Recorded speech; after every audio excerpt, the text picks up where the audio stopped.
gusta la historia bélica? ¿Quieres ser parte de nuestra vieja guardia? Pues recuerda que también puedes escucharnos en formato audio podcast siempre que quieras desde la web o la app iVoox. Es gratis y ahí tenemos alojados más de 1000 episodios que se publican por lo menos una semana antes que aquí. Puedes acceder a través del enlace en la descripción del audio o desde el primer comentario fijado. Te esperamos.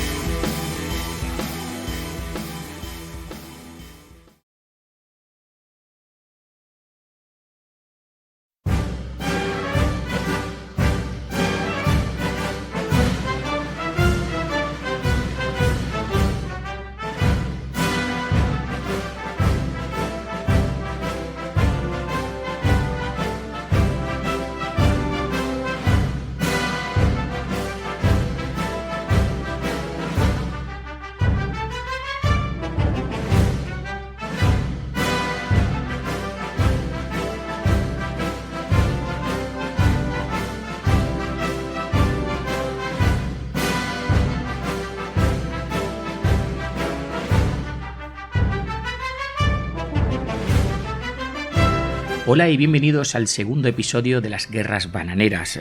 Ya os comenté que me estoy convirtiendo en un pinchaglobo. Hice el podcast sobre la guerra del petróleo y demostré cómo el petróleo fue tan fundamental como las divisiones en la guerra.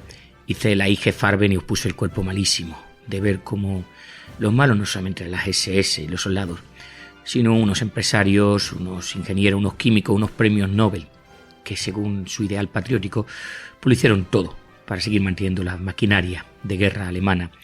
Hice un pequeño podcast que gustó mucho. La guerra es un timo, del general Butler, donde nos contaba, como él decía irónicamente, que había sido un estafador, ¿verdad?, durante 30 y tantos años sirviendo a los marines, y a raíz de él surge esta minisaga de 3 capítulos, las guerras bananeras. Y es que el general Butler nos contaba cómo él había saqueado en nombre del progreso y de la sociedad multitud de países de Centroamérica, Caribe, y bueno, incluso hablaba de otros continentes. Recordemos que estuvo desplegado también en China y en Europa.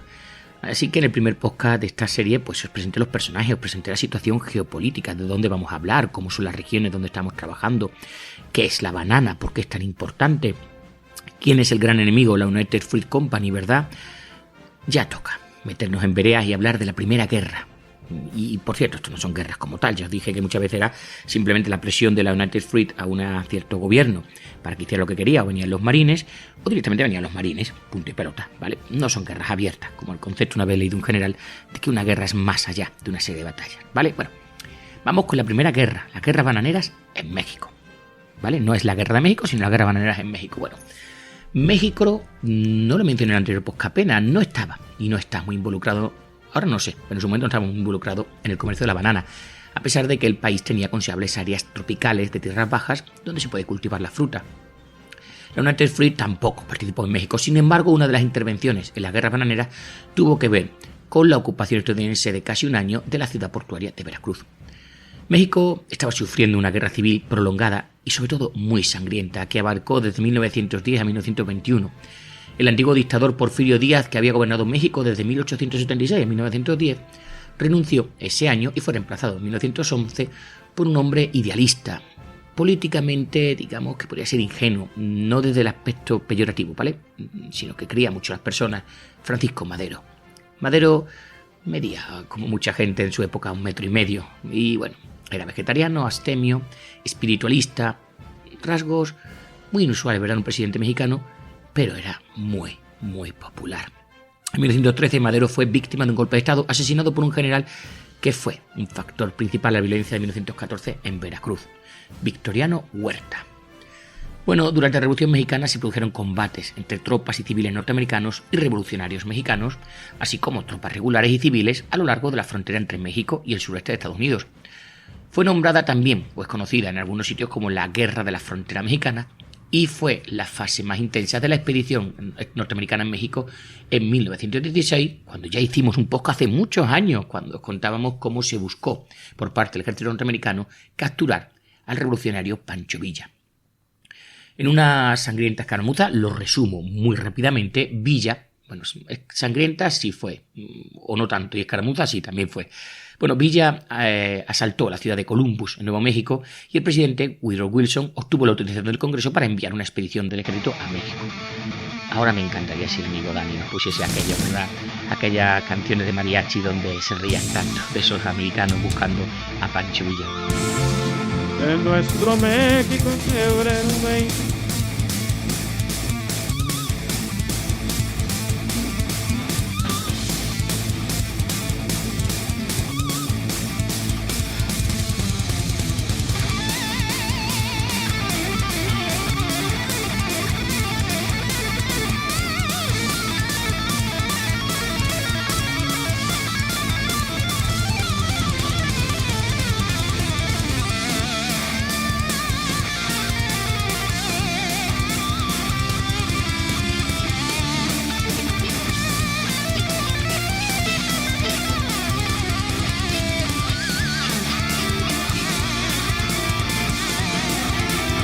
Fue mucho más grande que la intervención estadounidense en el Caribe y América Central, porque en este caso vamos a tener a 10.000 hombres liderados por el general Blackjack Pershing.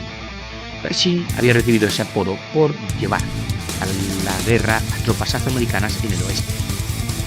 Luego estaría al mando de la Fuerza Expedicionaria Norteamericana, que llegaría a contar con 2 millones de hombres en Europa durante la guerra.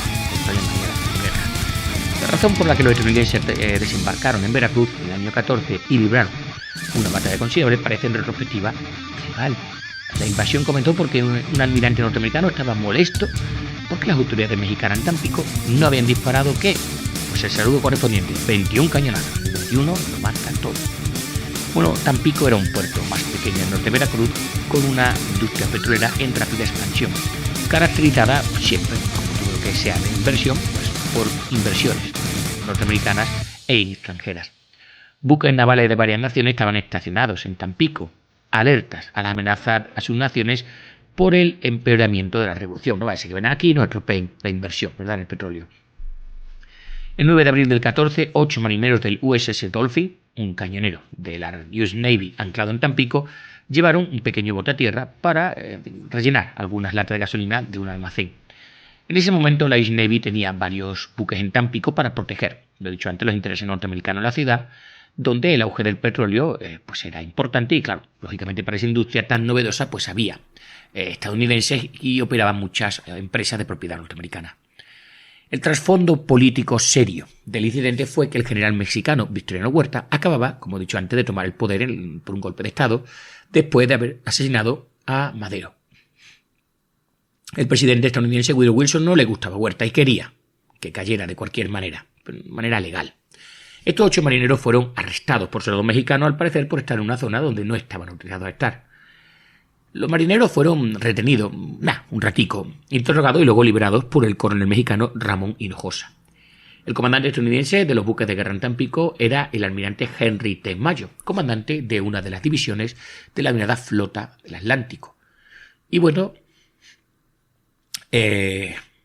por cierto, como Blackjack, luego posteriormente tuvo un papel importante en la Gran Guerra. Fijaros, fue el comandante de la Flota Atlántica durante toda la Primera Guerra Mundial. Bueno, por alguna razón, Mayo sintió que Estados Unidos había sido insultado. El barco en el que se encontraban los marineros tenía una pequeña bandera estadounidense ondeando y el almirante interpretó el arresto como un insulto a la bandera norteamericana. Mayo exigió una disculpa y el comandante del ejército mexicano en Tampico, el general Zaragoza, ofreció una disculpa solicitada. Pero Mayo quería algo más que una disculpa, fijaros, quería más. El almirante quería un repudio formal del arresto y un severo castigo del oficial responsable. Eso no era todo, atentos, quería enarbolar la bandera norteamericana en un lugar prominente de la costa y hacer que los mexicanos dispararan un saludo de 21 cañonazos que los estadounidenses responderían entonces con su propio saludo de 21 cañonazos. A ver, una cosa es que yo te diga por los bajini, disculpa por haberte arrestado, pero ya que tu bandera esté en mi territorio y la enarboles y le salude, no. Personalmente, no. Digo no.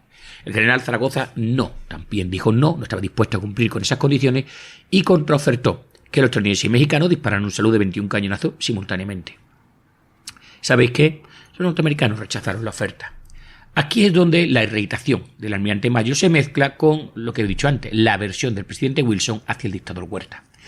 Wilson había impuesto un embargo de armas a México, impidiendo que los soldados de Huerta pues tuvieran nuevas armas y municiones. Y como el destino quiso, un gran carguero alemán, el Ipiranga, pronto debía llegar a Veracruz. Su carga era un gran cargamento de armas, 17.000 lotes de armas, incluidos 200 ametralladoras y 17 millones de balas, todas destinadas al ejército de Huerta. El presidente Wilson vio el incidente de Tampico como un medio para llegar a Huerta. Wilson pidió al Congreso autorización express, para intervenir en Veracruz y envió un destacamento a tierra para ocupar la aduana del puerto. El Congreso cumplió y el 21 de abril los buques de guerra norteamericanos llegaron al puerto de Veracruz y comenzaron a enviar tropas a tierra. ¿Quiénes? Pues los marines y algunos marineros. La fuerza de los marines de los Estados Unidos en Veracruz era bastante poderosa. Además de soldados también había barcos, incluso nuevos, acorazados Dreadnought, como los que podíamos ver, por ejemplo, en la batalla de Jutlandia, por hacer una idea, y varios acorazados pre-Dreadnought, ¿vale? 7, 8 acorazados en total, así como buques más pequeños. Los almirantes Mayo y Fletcher tenían la escuadra de Tampico que navegaba a Veracruz, reforzada por buques de guerra de Puerto Rico y otras bases. Así pues, en la mañana del 21 de abril del 14 desembarcaron 787 hombres, entre oficiales y tropas, incluidos 500 marines. Ese número resultó ser insuficiente, por lo que se desplegaron más tropas. El comandante de la Fuerza Mexicana en la ciudad, una ciudad en aquel momento de 40.000 habitantes, era el general Gustavo Mas. La US Navy pidió al general que cooperara y no se resistiera al desembarco. Mas telegrafió rápidamente a su jefe, a México, para preguntarle, a la Ciudad de México, disculpad, qué debía hacer porque solo tenía 100 soldados para toda la ciudad. Se dice que Huerta respondió que Mas debería retirarse, pero el mensaje nunca llegó. Entonces Mas hizo lo de adecuado. Alguien me dirá que es una locura. Repartió armas a los ciudadanos, liberó a los prisioneros de las cárceles militares y de la ciudad y los armó para luchar contra los invasores. Las fuerzas de desembarco rápidamente se apoderaron de los muelles, el depósito del ferrocarril, la estación de telégrafo y otros edificios públicos. La fuerza invasora fue atacada por francotiradores desde muchas direcciones y respondieron colocando ametralladoras en los techos de varios edificios para proporcionar fuego de cobertura. Los marines entonces comenzaron una conquista sistemática de la ciudad, escuadra por escuadra o cuadra por cuadra. El primer contingente se encontraría con una resistencia inesperadamente feroz y se tuvo que estancar. Llegaron más marines, un total de 3.000 refuerzos al día siguiente. Parte del fuego provenía de la Academia de la Marina Mexicana, cerca del puerto. Varios buques de guerra en el puerto atacaron los edificios de la Academia. Los cadetes, que son jóvenes y siempre con mucho espíritu, y como habían hecho antepasados suyos, ¿verdad?, en la Ciudad de México, en la batalla aquella famosa, cuando los cadetes, ¿verdad?, de Chapultepec lucharon duro y murieron en defensa de Ciudad de México, pues como digo, estos cadetes se convirtieron en héroes para todos los mexicanos. En Veracruz, 15 jóvenes cadetes navales murieron en la batalla, sumándose a esa lista de esos jóvenes héroes patrióticos que los mexicanos pues aún respetan y recuerdan. Al final del primer día había 4.000 norteamericanos en tierra, una combinación de marineros y marines. Las pérdidas norteamericanas el primer día habían sido de 4 muertos y 22 heridos. Al día siguiente, las tropas se formaron en 3 regimientos. El regimiento de marines se encontró con un intenso fuego, por lo que en lugar de avanzar por las calles, empezaron a despejar casa por casa y atravesaron muros de pared y de adobe, desarmando a los francotiradores a medida que avanzaban. Probablemente fue la lucha más dura en toda la guerra bananera. Los combates terminaron después de un segundo día de tiroteos. En medio de todo esto, ¿sabéis qué apareció? El Ipiranga. El capitán alemán se negó a desembarcar su carga en Veracruz porque los norteamericanos controlaban los muelles y podían confiscar la carga. Por complicadas razones legales, Estados Unidos no podía apoderarse del barco y atracó en otro puerto, en Puerto México. Por cierto, ahora Puerto México se llama Coatzacoalcos, creo que estoy leyendo. El gran cargamento de armas fue descargado y distribuido a las fuerzas de Huerta. El 25 de abril la ocupación norteamericana empezó ya en serio, declarando la ley marcial y ordenó que se entregaran todas las armas. Sorprendentemente aparecieron 13.000 armas y 150.000 balas de diferente calibre. El 27 de abril llegaron transportes desde Galveston con tropas del ejército norteamericano que iban a ocupar la ciudad de nuevo aviso. La mayoría de los marineros entonces y marines regresaron a sus barcos. La ocupación norteamericana de la ciudad portuaria duraría 7 meses. Las fuerzas de ocupación del ejército norteamericano estaban al mando del general de brigada Frederick Fulton, quien en el reciente conflicto en Filipinas había liderado una patrulla en lo profundo de la selva para capturar a un escurridizo Emilio Aguinaldo, que en aquel momento era el líder de la insurrección filipina. El heroísmo de Fulton en esta guerra colonial anterior estaba marchado por malos rumores, perversos rumores. Sin embargo, se había redimido al mando de los destacamentos del ejército de Estados Unidos que ya habían ayudado a restablecer el orden en San Francisco después del terremoto de 1906. Su exitosa administración de una ciudad portuaria después de una calamidad probablemente lo ayudaría en el futuro. Para muchos en el ejército, la elección de Veracruz parecía indicar una campaña mucho más grande. Muchos oficiales pensaban que la ocupación de Veracruz, como había sido la anterior guerra mexicana, era el preludio de una invasión que avanzaría a la Ciudad de México. No podían ver otra razón convincente para tomar esa ciudad. El general Fulton parece haber sido muy efectivo como comandante en Veracruz. Lo primero que tuvo que hacer después de los combates fue limpiar la ciudad y trabajó incluso para mejorar el saneamiento en general. Veracruz, como la mayoría de las ciudades del Golfo de México y el Caribe, había sido durante siglos propensa a frecuentes brotes de fiebre amarilla y malaria. Las limpiezas que llevaron a cabo Fulton y sus hombres redujo drásticamente la incidencia de enfermedades infecciosas. Los combates del 21 y 22 de abril costaron a la fuerza norteamericana 17 muertos y 63 heridos. Los registros no están totalmente completos, pero la parte mexicana enumera al menos 126 muertos y 125 heridos.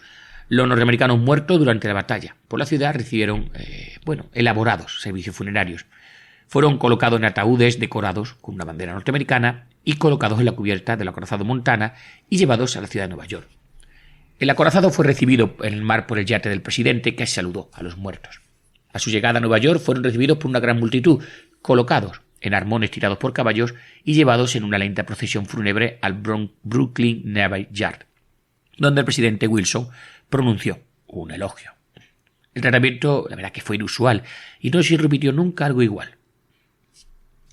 Los combates en Veracruz provocaron violencia antinorteamericana en Tampico y otras ciudades mexicanas. Lógico. Los buques de guerra de la Armada de los Estados Unidos y de otras naciones evacuaron a varios miles de estadounidenses y a otros ciudadanos extranjeros, y una gran cantidad de propiedades norteamericanas resultaron dañadas. Mayo tuvo la humillación de tener que solicitar que un buque de guerra alemán ayudara a rescatar a otros norteamericanos. También hubo disturbios en la Ciudad de México contra empresas norteamericanas, pero fueron menos graves que en Tampico, solo algunas ventanas rotas. Eso sí, una estatua de George Washington que había fue tirada. El presidente estadounidense Wilson exigió que Huerta renunciara. Su política era que Estados Unidos no se iría de Veracruz hasta que Huerta cediera a la presidencia mexicana. Huerta simplemente se negó y la ocupación de Veracruz no tuvo un impacto notable en su administración. Sin embargo, el gran alijo de armas del Ipiranga no ayudó en nada.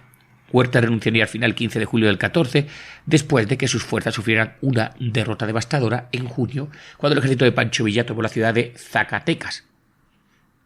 Huertas era un personaje intrigante y bastante amoral. Su madre era huichol, por lo que su ascenso en el ejército mexicano era algo extraño. Se había formado como ingeniero y cartógrafo. Ascendió en las filas, finalmente llegaría a mandar fuerzas que reprimieron una rebelión en Guerrero, una rebelión yaqui en Sonora y una rebelión maya en Yucatán. Hizo arrestar a Pancho Villa y ordenó que fuera ejecutado, pero el presidente Madero mandó retirar los cargos. La ira de Huerta por esto probablemente estaba relacionada con su orden de que se disparara a Madero. El general Huerta era crudo y despiadado. En sus 17 meses como dictador llegó a disparar contra 35 oponentes en una pared. La desaprobación del presidente Woodrow Wilson dio lugar a varias medidas norteamericanas contra Huerta, incluido el embargo de armas. Huerta parecía haber calculado que las acciones norteamericanas en Veracruz despertarían un patriotismo mexicano y fortalecerían su apoyo. El patriotismo mexicano aumentó después de la invasión, pero lo que no aumentó fue el apoyo a Huerta. Huerta no desapareció en silencio. Después de renunciar, él y su familia salieron de México desde Puerto México en un crucero alemán, llegando a Jamaica. Desde allí, Huerta fletó un barco a vapor. ¿De quién? De la United Fruit, que los llevó a Gran Bretaña y de allí a España. En España, Huerta previó hacer una reaparición. Fue contactado por agentes alemanes que estaban interesados en usar a Huerta para desviar la atención norteamericana de la crisis en Europa. Huerta navegó a la ciudad de Nueva York, donde agentes y espías alemanes desarrollaban un plan para su reingreso y acabar con la Revolución Mexicana. Recordemos que Estados Unidos no entró en la Primera Guerra Mundial hasta 1917, por lo que en ese momento los agentes alemanes podían perfectamente estar en Estados Unidos, eso sí, bajo Alemania. Los agentes alemanes entregaron grandes sumas de dinero en cuentas que Huerta podía usar para comprar armas y pagar a las tropas. Finalmente, Huerta abordó un tren con destino a Nuevo México. Su nueva rebelión contra la revolución estaba programada para el 28 de junio de 1915. Cuando Huerta se bajó del tren en Nuevo México, después del largo viaje, fue arrestado por agentes federales y encarcelado, acusado de conspiración para violar la neutralidad norteamericana. Durante los siguientes meses estuvo entrando y saliendo de la cárcel y también en arresto domiciliario en El Paso. Su juicio estaba previsto para mediados de enero del 16, pero moriría a principios del mes por una cirrosis hepática. Si las intrigas alemanas desviaron con éxito la atención estadounidense a Europa o no, eso, como siempre, vamos a dejarlo en historia ficción. El famoso telegrama Zimmermann de enero del 17, interceptado por los británicos, proponía que México se uniera a Alemania en una alianza militar contra los norteamericanos y muestra que los alemanes siguen interesados en México. El telegrama ofrecía a México la tierra que había perdido la Guerra de México. Este telegrama sería una importante victoria propagandística para la administración Wilson, que quería intervenir en el lado aliado. Parece probable que Alemania imaginaba a México en los mismos términos que su alianza con los turcos. Un aliado que no es particularmente fuerte, pero que su misión es causar grandes dolores de cabeza al enemigo, ¿vale? Esa era la misión. Bueno, después de que terminó la ocupación de Veracruz, se desarrolló una peculiar controversia. Se afirmaba que el Departamento de Guerra había repartido montones de medallas de honor. La intervención en Veracruz produjo el mayor número de medallas, atentos, 63 medallas de honor del Congreso. De estos, 53 fueron para personal de la Marina, que acababa de ser autorizado a portar esta distinción, esta condecoración. 9 para los marines y 1 para un soldado del ejército. Eso se puede comparar con las 126 medallas otorgadas durante la Primera Guerra Mundial y las 471 durante la Segunda Guerra Mundial. Smedley Butler, entonces comandante de los marines, fue galardonado con una por su heroísmo en Veracruz. Butler, no lo he dicho antes, pero no creía que mereciera la medalla y quiso incluso devolverla. La Marina dijo que sí, que se la quedaría y sí, que la usaría si quería seguir siendo oficial de la Marina, así que se tuvo que tragar su orgullo y portar esa medalla que él sabía que no se merecía. Hasta aquí México. Vamos con otra guerra, Panamá. Después de que los españoles perdiéramos el control de los territorios americanos continentales, a principios del siglo XIX, digo con las guerras de la independencia de los diversos territorios españoles en América, Panamá se convirtió en una provincia aislada de Nueva Granada que pronto se llamaría Colombia. Panamá había sido la ruta del tráfico de plata desde Perú a España y por lo tanto era muy importante. La plata se enviaba desde Perú a la costa del Pacífico de Panamá, se transportaba a través del istmo en mulas de carga, se estribaba en un puerto en el Caribe y se cargaba en unos barcos, que ya sabéis, barcos que salían anualmente, nuestra flota, ¿verdad?, que hacía la ruta hacia España. La ruta fue un éxito durante siglos, aunque los barcos, ¿verdad?, que recibieron ataques ocasionales por parte de piratas ingleses. Entre 1550 y 1790, las riquezas que extraían de las minas, el Quinto Real, que es al final lo que iba para España, que salía de Potosí en Alto Perú, pues pudo llegar sin problema a España. La plata norteamericana que cruzó Panamá financió la guerra española contra los turcos otomanos, por ejemplo. Esa plata se utilizó para pagar a los soldados, la guerra contra los protestantes de Europa. Y bueno, mientras estuvo llegando, pues se podía pagar a los soldados, con lo cual en aquel momento pues España se mantuvo como una potencia de primer orden durante más de un siglo. Panamá, mientras tanto, nunca estuvo muy poblada porque la malaria y la fiebre amarilla prevalecían en las tierras bajas pantanosas.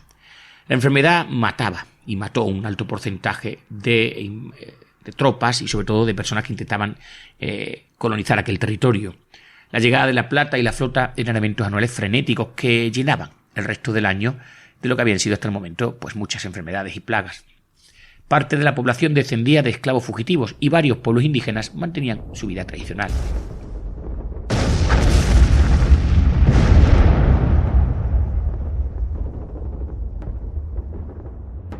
Hostia, esta vez ha sido duro el bombardeo, ¿eh? Espero que no ataquen durante nuestra guardia.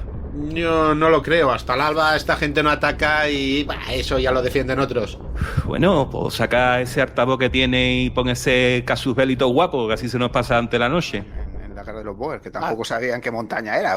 ¿Pero cuál es? Subimos esta y dice, no, es que esa es más alta, ¿no? Pero nos han dicho esta, pues, y los Boers en la más alta disparando. No, exacto. Es que dice, ¿pero esto qué es? ¿No? O sea, y claro, ahí es muy difícil, ¿no? Identificar cualquier cosa. Y aparte, que los mapas difieren. Los que tienen una división difiere de lo que te dice. Bueno, pues ya está. Y es que mucho Pero más para yo esto no, este no lo oigo yo, ¿eh? Ay, sí, hombre, es Casus Belli Fans, sale todos los viernes. Yo no tengo de eso, tío. Exclusivo para fans, ¿no eres mecenas de Casus Belli? Es que con lo que cuesta al mes me compro un cacharrito de cerveza a la cantina o 10 cigarritos. Es caro. Caro, 600 episodios a medio céntimo cada uno, yo no lo veo tan caro, ¿eh? Y uno nuevo cada viernes. Es más barato comprarme Lola o el Lectura. Flipo con tu literatura, pero ¿a ti te gusta la historia de verdad o...? Que la historia ya me la cuenta la Vaquerizo, que es un intelectual. Sí, es que es así, es que es una realidad social informativa. Sí, bueno, premio Nobel, vamos. Y en Antena 3 y 3-5 a veces dan alguna noticia buena.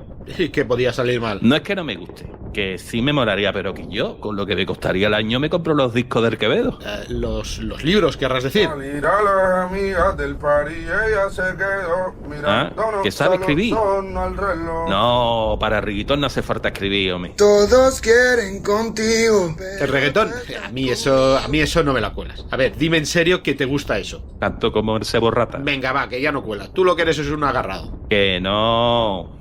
Pero bueno, a ver, 600 episodios del histórico y uno de fan cada viernes. Sí, sin publicidad. Y un pone que yo quisiera escucharlo, que tengo que hacer, que no es para mí, que es para mi primo, ¿eh? Bueno, tu primo le daría el botón azul de apoyar. ¿Y puede pagar con tarjeta? Con tarjeta y con PayPal. ¿Y puedo darme de baja cuando quiera? No, lo heredarán tus nietos cuando ya no estés. Pues claro que te puedes dar de baja cuando quieras.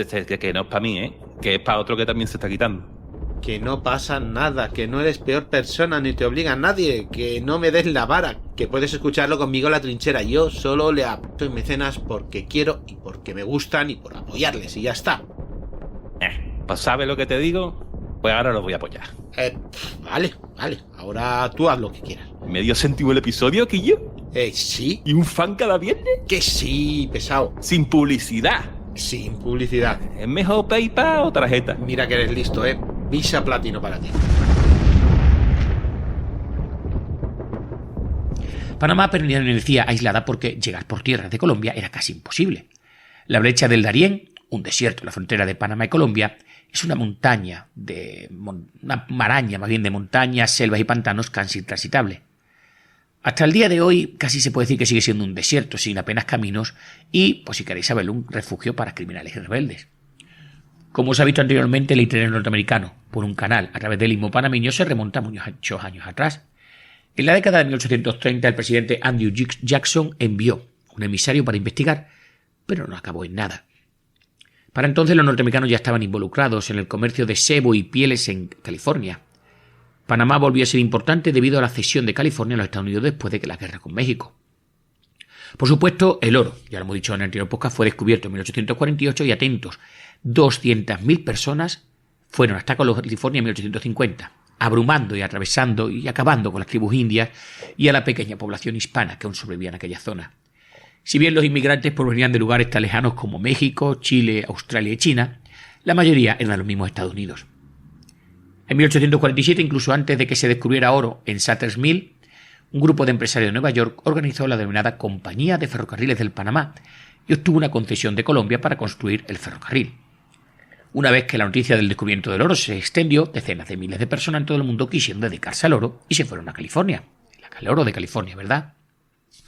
Para llegar a California en 1849, los estadounidenses tenían tres opciones. Primera, viajar por el Mississippi o el Missouri e ir al oeste en caravanas de carretas, pues normalmente impulsadas por bueyes o mulas. La Camino de Oregón, ¿verdad? Aquella famosa película. Podían salir de Nueva York o Nueva Orleans para una larga navegación alrededor de América del Sur, es decir, circunvalar América del Sur. O bien podían viajar desde un puerto norteamericano, generalmente Nueva Orleans, a la costa caribeña del Panamá, sobrevivir a las enfermedades, cruzar el istmo y tomar un barco desde el otro lado del Pacífico hasta California. Los empresarios norteamericanos organizaron rápidamente la ruta del Panamá con barcos a vapor, tanto en el Caribe como en el Pacífico. Incluían para su viaje pues alojamiento y guías a través de Panamá. Esto planteaba un problema porque los panameños, como sabemos, hablan español. Y cuando te viene mucha gente de turista, como pasa en cualquier territorio, a veces no estás muy amable, a veces te cansan, ¿verdad?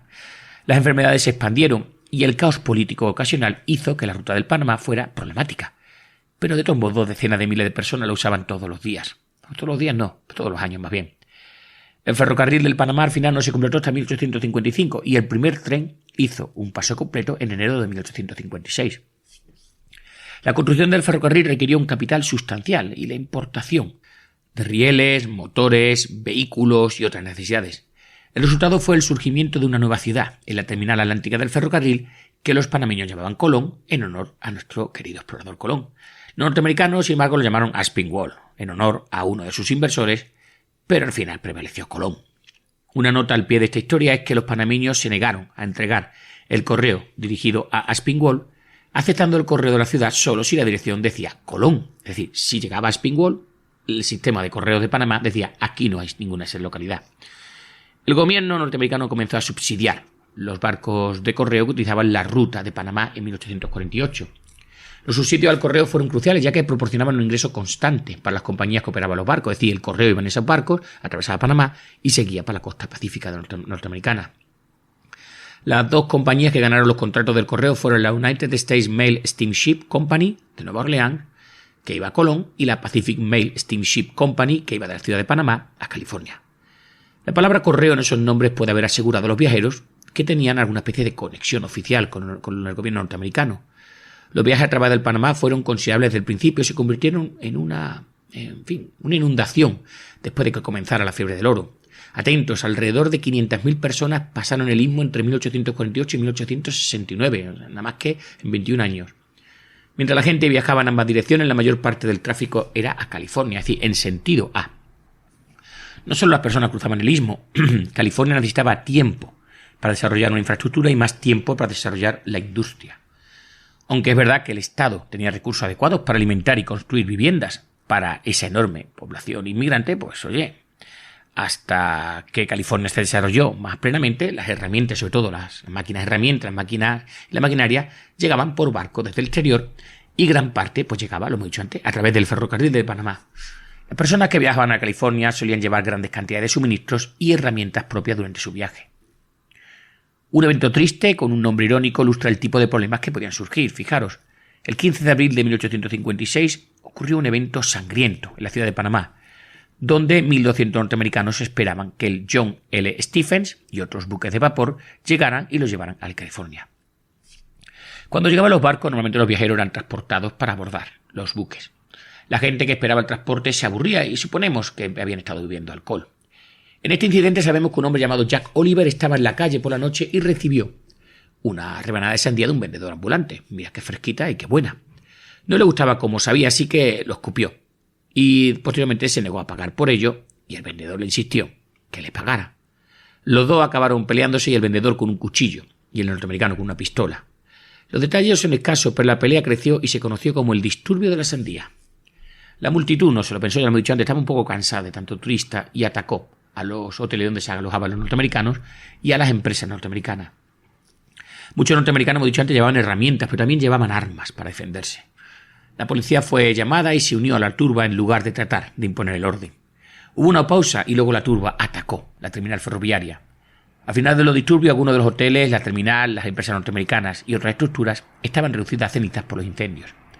Al menos 15 norteamericanos y 2 panameños murieron y tal vez 50 norteamericanos resultaron heridos. La ciudad de Panamá temía que los obstruccionistas estadounidenses pudiesen atacar y vengarse. En respuesta, Estados Unidos envió al representante para investigar la situación. Pidió la anexión del istmo.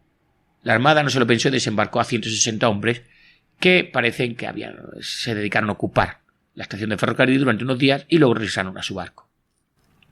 El cónsul norteamericano residente vio los disturbios como resultado de que simplemente había sido un estadounidense borracho que había sido atacado por un hombre, por cierto, de color. Los panameños lo vieron como provocado por los norteamericanos, siempre arrogantes. Tales puntos de vista diferentes se volverían muy comunes durante la era de las guerras bananeras en Panamá y en otros lugares. A ver, Estados Unidos tenía derechos de tratados que permitían la intervención. En 1846 los norteamericanos y la República de Nueva Granada, ya hemos dicho antes que se llamaba Colombia, firmaron el Tratado de Mayarino-Bidlack, que permitía la intervención estadounidense en Panamá en condiciones de que se produjese inestabilidad. El gobierno norteamericano exigió reparaciones por los estadounidenses muertos y heridos en el motín de la Sandía y se creó una comisión para investigar el evento y las reclamaciones. Nueva Granada al final tuvo que aceptar la responsabilidad y pagó $500,000 de la época en daños. Panamá experimentaría una gran inestabilidad política, en su mayoría como consecuencia de los combates crónicos entre el Partido Liberal y Conservador que dominaban en aquel momento Colombia. Parte de esta inestabilidad provenía de las rivalidades dentro de Panamá. De 1850 a 1900, Panamá experimentó 50 disturbios o rebeliones, 5 intentos de secesionarse de Colombia y 13 intervenciones norteamericanas de diverso tipo. Colombia experimentó golpes de Estado y varias guerras, incluida la excepcionalmente sangrienta Guerra de los 1000 días, que abarca de 1899 a 1900.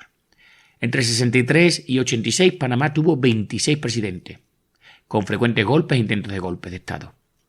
En 1885, parte de la violencia de Colombia se extendió a Panamá y hubo gran disturbio en la ciudad de Colón, la ciudad, como he dicho antes, creada para el ferrocarril de Panamá.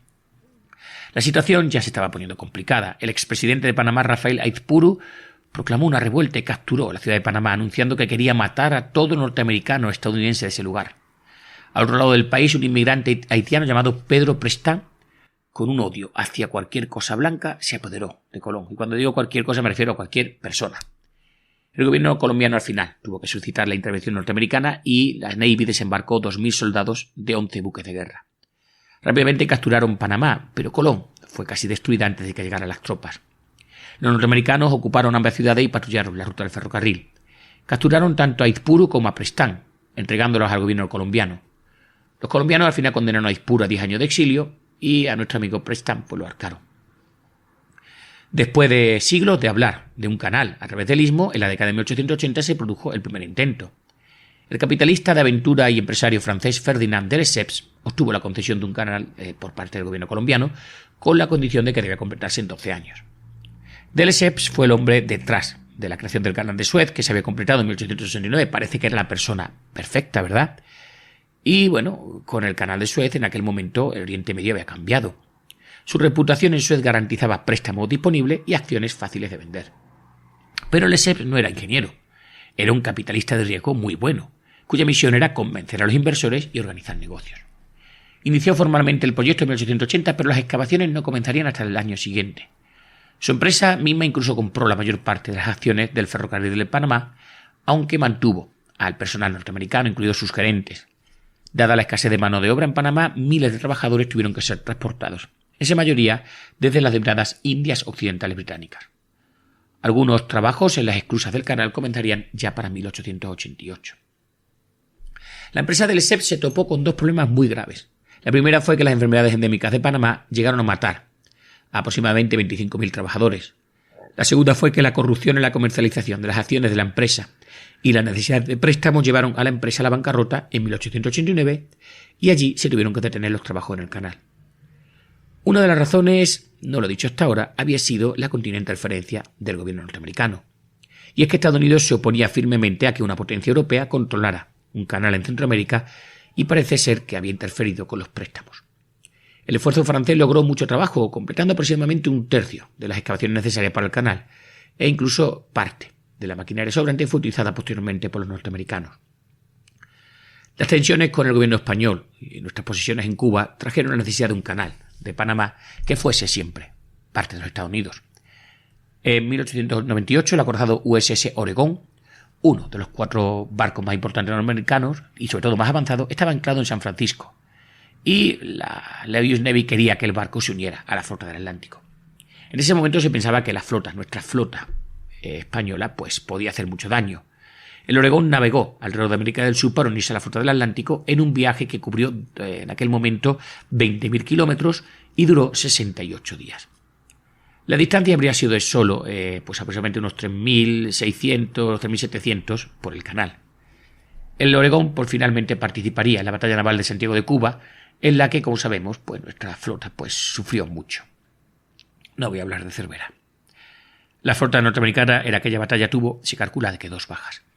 El presidente Teddy Roosevelt se había desempeñado como subsecretario de la Marina poco antes de asumir la presidencia. Había sido vicepresidente cuando el presidente William McKinley había sido asesinado. Estaba fuertemente a favor de cualquier cosa de la Navy y estaba decidido a tener un canal, sin importar lo que pensaran, yo que sé, ni colombianos, ni panameños o incluso el Partido Demócrata. El canal significaría que los buques de guerra, solo ellos, pues bien más, pero que ellos, sería lo más importante, podían desplazarse fácilmente entre los océanos dependiendo de las amenazas planteadas. Incluso entonces los estrategas estadounidenses estaban más preocupados por Alemania y Japón. Cuando se construyó el canal fue diseñado para dar cabida a los buques de guerra norteamericanos. El canal no se construyó solo para la convivencia de la marina, sino que fue un argumento convincente para los defensores del canal. La seguridad nacional, más el aumento del comercio, son un argumento irresistible, sobre todo el primero. La construcción del canal se asemejó a la experiencia anterior que habían tenido los británicos con el canal de Suez y que había sido completado en 1869. Atentos, los británicos habían estado utilizando durante muchos años la ruta terrestre, a través de Suez hasta el Mar Rojo y la India, ya que, lo dicho antes, los estadounidenses sin embargo usaban Panamá para llegar a California. Suez, cuando se consiguió construir, se convirtió inmediatamente en un punto de inflexión de la estrategia británica. Y bueno, a pesar de ser construido por los franceses, los británicos querían el control y aliviaron a los pobres franceses comprando las acciones del Khedive, o el gobernador de Egipto. Los estadounidenses, como he dicho antes, pudieron, o quizás no, pero seguramente sí, obstaculizar el esfuerzo francés en Panamá. Pero era de gran interés que al final se terminase, sobre todo para los ejércitos norteamericanos, para los servicios. La estrategia británica para defender a la India requería un control asegurado del canal de Suez. El canal le había dado a los egipcios un punto de estrangulamiento si decían usarlo, lo que significaba que los británicos sentían la necesidad continua de eliminar el potencial de que los egipcios decidieran un día ponerse en contra de los británicos. Egipto, y lo que luego se convirtió en Sudán del Norte y Sudán del Sur, se convirtieron rápidamente en protectorado británico. Sudán debido a su cercanía con la costa del Mar Rojo. La estrategia norteamericana, por su parte, para proteger California y la costa este era literalmente igual. Aunque eso sí, ya hemos dicho antes que California estaba conectada, ahora ya sí, por un ferrocarril, por lo que tampoco es tan exacto. Es decir, los británicos que no tenían otro camino corto. Pero bueno, llevar acorazados de una costa a otra era crucial, mientras que los acorazados eran el arma decisiva en el mar. Al igual que Egipto, Panamá estaba destinado a convertirse en un protectorado.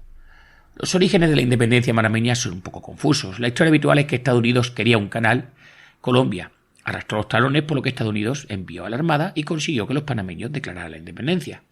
La realidad es un poco menos imperialista, pero el papel de la US Navy sí que fue real. A ver, los intentos de secesión habían tenido lugar varias veces en el pasado por parte del gobierno, de los miembros del Panamá, de la población de Panamá.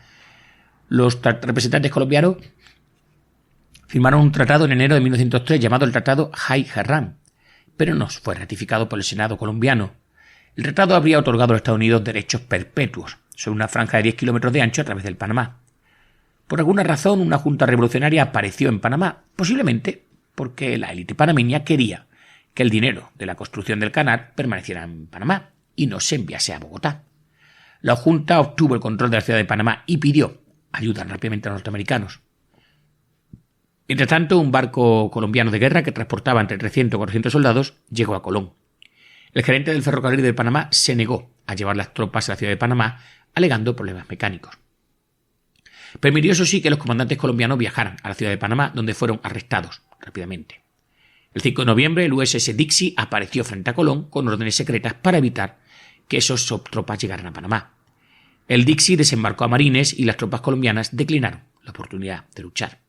El oficial al mando colombiano decidió llevar a las tropas de regreso a Colombia, una decisión sin duda ayudada porque llegó a Colombia con $8.000 más en el bolsillo. Se desconoce si los Estados Unidos reclutaron a los rebeldes, pero los estadounidenses parecían saber de antemano sobre el intento de secesión. Se cree que los revolucionarios contactaron en secreto con los norteamericanos antes de actuar y declarar la independencia. Esta recién independizada Panamá firmó rápidamente un tratado sobre el canal. Le daba a los Estados Unidos derechos sobre una zona de unos 16 kilómetros de ancho. He dicho antes 10 kilómetros, no, 16. Que se extendía a unos 5 kilómetros náuticos de la costa para permitir el control de las cercanías. También le daba a los Estados Unidos los derechos para controlar la tierra y el agua necesarios para que el canal funcione, porque recordemos que sin agua el canal no funciona. El tratado sería ratificado por el Congreso de los Estados Unidos en 1904. Panamá recibiría $10 millones y un pago anual de $250.000 que entraría en vigor después de la apertura del canal. Estados Unidos pagó a los propietarios de lo que quedaba de la empresa del SEPS $40 millones por los derechos sobre el canal. Finalmente, Estados Unidos pagó a Colombia una indemnización de 25 millones. Al igual que en Cuba, Estados Unidos insistió en que Panamá escribiera en su nueva constitución el derecho de intervención norteamericana en cualquier parte de Panamá, siempre que tuviese que restaurarse el orden. A los panameños no les gustaba la disposición, pero no tenía otra opción. Estados Unidos intervino en los disturbios de Panamá en 1906, 8, 11 y 12, 15. La disposición se mantuvo hasta el 33, cuando fue derogada por un acuerdo entre el presidente de Panamá y la administración de Roosevelt. La construcción norteamericana del Canal de Panamá no partió de cero. Ya hemos dicho antes, el abortado esfuerzo francés había hecho algo alrededor de un tercio de la excavación, y el ferrocarril de Panamá había estado funcionando durante décadas. La construcción del canal fue encargada al Cuerpo de Ingenieros del Ejército de Estados Unidos, encabezada por un coronel llamado, atentos, George Washington Goethals. El canal era un proyecto extraordinariamente complejo y diseñar las esclusas y llenarlas bastante difícil. Goethals demostró ser una especie de genio en la ejecución del esfuerzo. La ingeniería no era el único problema importante, había otro aspecto difícil. Un problema que, como he dicho antes, había plagado a Panamá durante siglos y por lo que no había mucha población, la enfermedad. Como he dicho antiguamente, los aproximadamente 25.000 trabajadores que murieron en el primer intento francés de construir el canal habían perecido por enfermedades, la mayoría. Las enfermedades eran una maravilla: malaria, fiebre amarilla, fiebre tifoidea, enfermedades parasitarias y cualquier otra afección. Otro miembro del cuerpo de ingenieros, el coronel William Gorgas, fue asignado para mejorar el saneamiento y tratar con estos antiguos asesinos. Gorgas lo hizo bien, hizo exactamente lo que se necesitaba. Era tan bueno con los asuntos de salud pública como Goethals en la construcción del canal. Y fijaros, drenó pantanos, eliminó sitios donde los mosquitos podían tener crías, construyó sistemas de alcantarillado para los pueblos y tomó otras precauciones basadas en trabajos recientes, por ejemplo de Walter Reed, que había estado en Cuba, con la ocupación norteamericana de Cuba, y había aprendido un poco sobre la sanidad. La enfermedad evidentemente no se eliminó, pero los casos se redujeron drásticamente. El número de vidas perdidas en el esfuerzo norteamericano por construir el canal fue de unos 5.000, aparentemente en este caso más por accidentes que por enfermedades. Algunos historiadores piensan que el total es mucho mayor, sin embargo, sin el trabajo de Gorgas hubiera sido seguramente peor. Durante 1913, 65.000 personas trabajaban en el canal. Unos 5.000 eran ingenieros, administradores y gerentes norteamericanos. Unos 12.000 provenían del sur de Europa y del resto del Caribe. Se desconoce cuántos hombres del proyecto eran panameños. El sesgo racial causal característico de Estados Unidos en ese momento continuó en la zona del canal, donde la jerarquía de razas era muy fuerte. Dentro de la zona, los trabajadores afroamericanos y afrocaribeños tenían viviendas segregadas, fuentes de agua segregadas, letrinas segregadas, al igual que en el sur de los Estados Unidos. Dentro de la zona, que era aproximadamente de unos 1.000 kilómetros cuadrados, las condiciones para los empleados estadounidenses, civiles y militares por igual eran bastante buenas. Las condiciones para los trabajadores no tan buenas. Y en la ciudad de Panamá y Colón se desarrollaron barrios marginales. La denominada zona era casi un país extranjero, una porción de Estados Unidos que atento dividía a Panamá en dos. Las relaciones entre las autoridades de la zona del canal y el gobierno panameño variaron y fueron siempre cambiantes. Panamá estaba dominado por un canal, pero seguía siendo más independiente de lo que cabría esperar.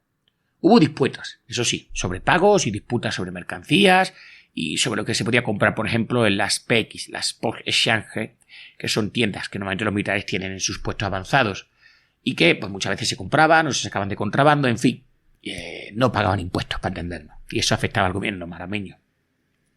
El gobierno panameño a veces pedía la intervención norteamericana, como durante los disturbios del alquiler de la ciudad de Panamá de 1925. En 1913, la United Fruit enfrentó huelgas en Costa Rica y disturbios laborales en Panamá. La respuesta de la compañía, que no lo había mencionado hasta ahora, lástima, había sido traer rompehuelgas y luego, cuando los rompehuelgas no fueron suficientes, llamó a las tropas. En Panamá las tropas estaban preparadas en la zona del canal y los marines estaban siempre sobre aviso para este tipo de actuaciones.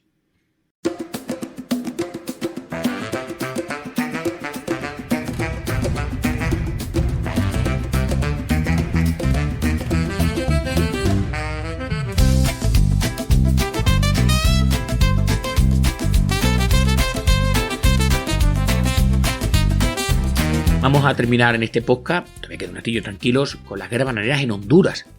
Honduras en 1915 tenía solo 500.000 de personas.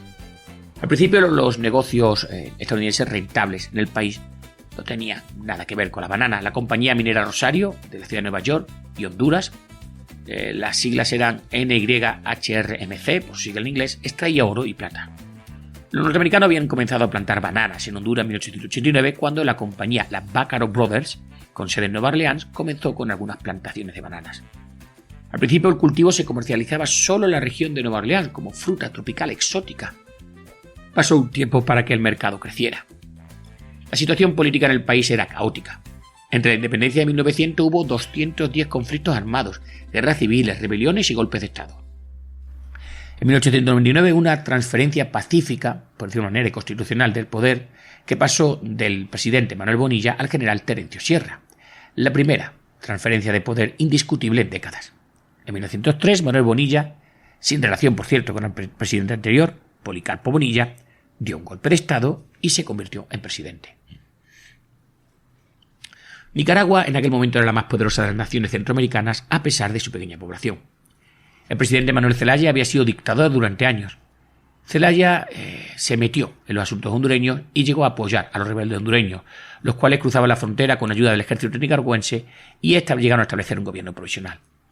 A principios del 7, Zelaya invadió Honduras con la intervención de derrocar al presidente Bonilla y tuvo bastante éxito. Esto molestó a los norteamericanos, que desembarcaron tropas en Puerto Cortés, cerca de la frontera guatemalteca en la costa caribeña, y en otros lugares para disuadir a Zelaya.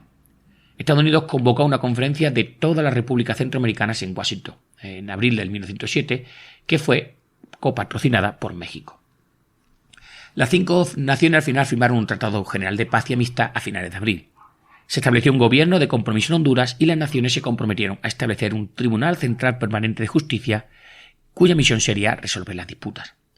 También se comprometieron a restringir las actividades de los exiliados en países vecinos. Funcionó durante un tiempo. Miguel Dávila, el presidente interino de la facción liberal de Honduras, fue elegido para el cargo y sirvió del 1907 a 1911. Los inevitables opositores intentaron derrocarlo en 1908, respaldado en este caso por El Salvador y Guatemala, con Dávila fuertemente apoyado en este caso por Nicaragua. Una guerra entre los 4 países parecía estar a punto de estallar, pero la guerra se evitó y la rebelión hondureña acabó. En 1911 el presidente Dávila se enfrentó a una rebelión del anterior presidente Manuel Bonilla. Vaya lío de nombres. El gobierno hondureño desplegaría 5.000 soldados frente a un número desconocido de los rebeldes de Bonilla. La fuerza de Bonilla estaba al mando de un norteamericano, Lee Christmas, ya lo comenté en su momento, y creo que el amigo Julio hizo un podcast hace muchos años sobre estos mercenarios. Bueno, los rebeldes también incluían a otro estadounidense, Maloney Ametralladora, cuidadosamente enviado por Samuel C. Murray, ya recordamos que era el presidente de la Cuyamel Banana Company. Los mercenarios norteamericanos fueron de importancia en estos innumerables golpes y rebeliones. Se desconoce siempre el número que hubieron y sobre todo muchas veces el origen. Algunos seguramente eran desertores de la fuerza estadounidense y otros simplemente eran vagabundos, que no tenían otra cosa que hacer. Lee Christmas fue galardonado con el rango de general en el ejército hondureño cuando Bonilla ganó. Honduras fue golpeada por la misma enfermedad que dañaba a todos los demás países de la región. Las deudas demasiado altas para pagarlas. Los préstamos habían sido tomados de bancos europeos y americanos y los intereses y el capital eran quitados directamente de la aduana. La aduana era el único ingreso estable y confiable, pero la recaudación de la aduana era corrupta y si encima se llevaban a otros bancos, peor todavía. Los frecuentes golpes y rebeliones además costaban dinero y a veces no era claro quién era el gobierno legal. En 1908 el presidente de los Estados Unidos, William Howard Taft, negoció un acuerdo. Atentos. Estados Unidos establecería una aduana bajo administración norteamericana. Un consorcio de bancos de Nueva York renegociaría las deudas en Honduras y otorgaría, atentos, un gran préstamo para pagar esas deudas que tenía. A los banqueros estadounidenses, para pagar estas deudas se les dio directamente el control del sistema ferroviario de Honduras y Estados Unidos garantizaría la independencia de Honduras. El acuerdo dio lugar a un periodo de calma hasta 1920, unos 12 años. La calma era relativa. Todavía había rivalidad entre las empresas bananeras. Las empresas competían para abrir tierras con las que hacer nuevas fincas bananeras y el gobierno hondureño les otorgaba considerables subsidios a la tierra. Las empresas bananeras llegaron a controlar casi todas las mejores tierras de la costa caribeña. Ciudades como Trujillo se convirtieron en ciudades para las empresas y las empresas tenían tanta o más autoridad local que el mismo gobierno nacional. Las regiones de producción de banana y de las ciudades de la compañía estaban cerca de la costa caribeña, lo que daba lugar a una fácil intervención si los norteamericanos veían que hacía falta. No todos los problemas dieron lugar a intervenciones militares. En 1917 surgió una disputa cuando la compañía bananera Cuyamel extendió su ferrocarril hasta la frontera guatemalteca. Guatemala, país donde la United Fruit era fuerte, trasladó atentos tropas a la frontera. Al parecer a los United le preocupaba que Cuyamel pudiera comenzar a comprar bananas en Guatemala. Los representantes norteamericanos negociaron un acuerdo aceptable para todas las partes. En 1917, un gran ataque contra Cuyamel fue aplastado por el ejército hondureño a petición de Cuyamel. En 1918 estalló otra huelga contra el United Fruit en La Ceiba, en Honduras, donde la United tenía una concesión.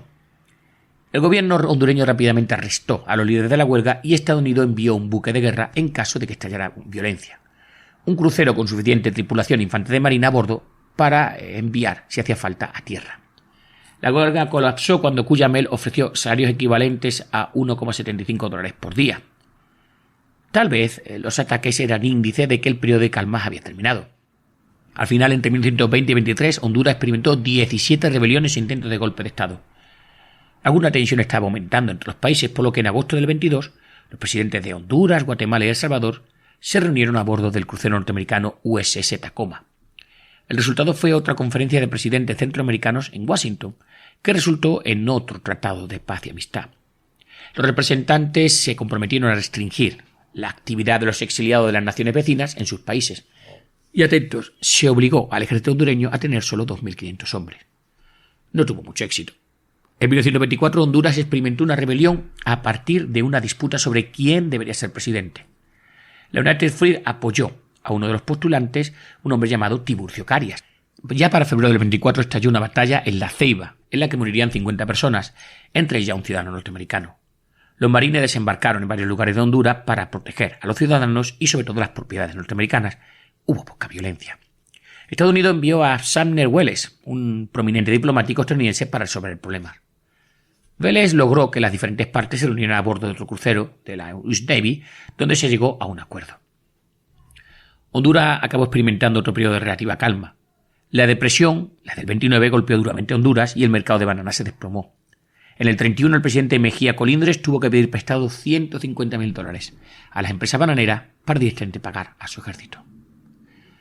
Y bueno, yo creo que podemos terminar aquí o contamos un poquillo de... Sí, vamos a seguir un poco más. Yo creo que tenemos tiempo, son 50. Venga, vamos a hablar de las guerras bananeras en Guatemala. Nos la quitamos rápido, en 7-8 minutos. Guatemala y Honduras querían atraer inversiones y ofrecían privilegios de tierras e impuestos para atraer a las empresas bananeras. Kate se involucró con Guatemala en primer lugar para terminar un ferrocarril, pero luego, como sabemos, siempre se interesó en cultivar bananas y exigió ¿qué? Concesiones. Las condiciones políticas en el país eran favorables para United Fruit. Como resultado de un golpe de Estado en el 1899, el general Manuel Estrada Cabrera se convirtió en dictador y gobernaría hasta 1920 con mano dura y firme. Guatemala había tenido una profunda división social desde la época en que había sido territorio español. A principios del siglo XX, 2/3 de la población eran de origen maya. El país también tenía una pequeña población afro-guatemalteca en la costa norte. Los mayas habían resistido obstinadamente a nuestros queridos gobernantes españoles durante siglos y estos le habían permitido mantener su idioma y su cultura tradicional. Mientras sigáis pagando impuestos, vale, sin problemas, ¿vale? Eso sí, casi todos hablaban español y eran católicos. En el tiempo en que se independizaron de España y llegamos a este momento, pues el país había estado dirigido por familias de élite, con poca participación maya. Aparte de la élite, la parte políticamente activa de la población eran los ladinos, de origen mixto pero definidos simplemente como personas que hablaban español y habían adoptado la cultura y el estilo de vida hispano. La mayoría de los ladinos eran pobres, pero se los consideraban hispanos y por lo tanto superiores directamente a los mayas. Bajo la dictadura del general de Barrios, de Barrios, de 1873 al 85, la política del gobierno fue tratar de obligar a los mayas a abandonar la agricultura de subsistencia mediante la manipulación de impuestos y las leyes laborales. Un método era recaudar impuestos que debían pagarse siempre en efectivo, dinero que solamente se podía obtener trabajando. Si bien la política dentro de la República Centroamericana era caótica, a veces sus relaciones eran peores. Una nación podría apoyar una rebelión contra un vecino e incluso invadirlo, ya lo hemos visto antes. En el año 6, El Salvador invadió Guatemala. Es una de esas guerras poco conocidas fuera de la región y terminó en un punto muerto. Sin embargo, en la batalla principal de El Jícaro, los salvadoreños perdieron 700 hombres y tuvieron 1.100 heridos, y se cree que los guatemaltecos tuvieron 2.800 bajas. Al igual que con otras naciones centroamericanas, la población se concentró en las tierras altas y el lado del Pacífico del país. El gobierno quería establecer una comunicación con la costa caribeña, pero tenía pocos recursos, por lo que recibieron a ¿quién? A la United Fruit, con los brazos abiertos. Esa parte de la costa estaba ligeramente unida a Guatemala y cerca de la costa de los Mosquitos, que era un territorio británico, recordáis Belice. Es un territorio que, en fin, podían reclamar tanto Guatemala como Honduras. Cuando la United Fruit comenzó a desarrollar plantaciones de banana en Guatemala, el problema era la falta de mano de obra. Para remediar esto se importaron trabajadores negros de Jamaica y los norteamericanos, particularmente de Nueva Orleans. Esta fue una gran migración laboral, atentos aproximadamente 20.000 personas, y estas 20.000 personas crearon problemas. Los trabajadores de Jamaica y las colonias británicas no estaban acostumbrados, ya lo he dicho antes en este podcast, creo que en el anterior, a esa discriminación, a este sistema Jim Crow que habían importado los norteamericanos de su país. Ya sabéis, los negros por un lado, los blancos por otro. El fuerte aumento de los negros condujo al resentimiento entre los hispanos locales, a quienes no les gustaba la avalancha de angloparlantes negros y mostraban una gran discriminación. Algunos de los trabajadores norteamericanos regresaron a sus hogares y otros emigraron al interior de Guatemala, donde habían prejuicios, pero la discriminación era más leve. El uso de mano de obra negra de los Estados Unidos también planteó un problema para el Departamento de Estado de los Estados Unidos. Los afroamericanos eran ciudadanos de segunda, pero eran ciudadanos, por lo que si un trabajador negro resultaba perjudicado por algún tipo de incidente en Guatemala, ¿qué debía hacer el gobierno? El tema se planteó cuando varios hombres afroamericanos fueron golpeados por una turba guatemalteca. Los jamaicanos eran más asertivos que los afroamericanos, ya que provenían de una colonia británica donde la discriminación existía, pero era menos rígida. También parece haber tenido una actitud negativa. Esto es hacia la cultura hispana, ya sabemos los británicos y sus miradas por encima del hombro. Los ladinos le devolvieron la actitud y en 1910 hubo un disturbio que involucró a 600 jamaicanos. Los ladinos simplemente lincharon a un jamaicano. El dictador se negó a acabar con las huelgas, prefiriendo las negociaciones, pero no dudó en usar la fuerza cuando ya vio que aquello no había manera de controlarlo. La United Fruit hizo mucho en Guatemala. Atentos, construyeron un sistema de alcantarillado para las ciudades, drenaron pantanos para el control de mosquitos, construyeron viviendas razonablemente buenas para los trabajadores y excelentes viviendas para sus gerentes. Fumigaron áreas donde se criaban mosquitos e incluso construyeron hospitales y escuelas. Reconstruyeron puerto-barrios imponiendo un sistema de cuadrícula y convirtiendo el lugar en un pueblo industrial. La principal motivación, atentos, no era la salud de los trabajadores, no os equivoquéis. Era la salud de los gerentes y el personal de técnicos medios, administradores, que eran todos norteamericanos. La compañía también impuso una segregación al estilo estadounidense. A ningún trabajador se le permitía entrar en el patio delantero de ninguna persona blanca y debía quitarse el sombrero cuando hablara con una persona blanca. Poco se hizo por la salud y la conveniencia de los trabajadores, ya fueran negros o hispanos. Los trabajadores sufrieron altas tasas de tuberculosis y neumonía. En 1909 se produjeron algunos disturbios cuando la empresa decidió reducir los salarios. La United Fruit pidió al presidente Estrada Cabrera que sofocara los disturbios y este envió atentos 200 soldados. Pronto los soldados guatemaltecos fueron apostados en o cerca de casi todas las plantaciones, pagados incluso y alojados por la United Fruit. Lo que parecía un salario bajo para los trabajadores importados de América y las Indias occidentales, era un sueldo muy atractivo para los ladinos, quienes comenzaron a emigrar a la zona bananera. La empresa utilizaría un diferencial salarial y separó las viviendas por grupos, para intentar mantener la tensión entre ellos. Con ello se conseguía impedir la unión y sobre todo que hubiese huelga porque no había una unión entre grupos de trabajadores. El gobierno además rompió varias huelgas y la United Fruit continuó produciendo banana en Guatemala. Los problemas básicos continuaron a pesar de que la política de buena vecindad había terminado en su mayoría con intervenciones militares. Por ejemplo, en 1954, lo que podría llamarse una guerra bananera modernizada ocurrió con el gobierno de Jacobo Arbenz. La United Fruit poseía cientos de miles de metros cuadrados de acres, leo aquí, en el país en 1954, pero solo utilizaba una fracción de ellos, mientras que miles de campesinos no tenían tierra. La United tenía toda esa tierra como seguro, recordáis, para la enfermedad de Panamá, como una especie como de terreno donde no podía crecer esta enfermedad. Y bueno, con ello pues intentaban evitar que creciera, ¿verdad?, la enfermedad de Panamá. Y bueno, el gobierno de Arbenz se apoderó de lo que se llama tierras excedentes para distribuir a los campesinos. La United Fruit apeló a Washington. Washington estaba preocupado por la propagación del comunismo y la ocultación de tierras de la United Fruit. Se consideraba que este gobierno había hecho comunismo. No se enviaron marines, pero en aquel momento la CIA entró en escena patrocinando un golpe de estado que derrocó a Arbenz e instaló ¿qué? Una dictadura militar. El gobierno militar, por cierto, fue excepcionalmente duro y el impacto de una generación de represión pues todavía es vivido por mucha población que lo sufrió. Y ahora sí, vamos a dejarlo aquí, vamos a dejarlo en este momento de las guerras bananeras. Creo que el último podcast será el siguiente, pues hablaremos de Nicaragua y otros territorios de Centroamérica, ¿de acuerdo? Si os ha gustado, si os está gustando esta serie, esta minisaga sobre las guerras bananeras, sabéis, comentar, compartir, darle un like. Soy Esau Rodríguez, las guerras bananeras, ¿quién no me lo va a decir a mí? Un saludo y hasta otra.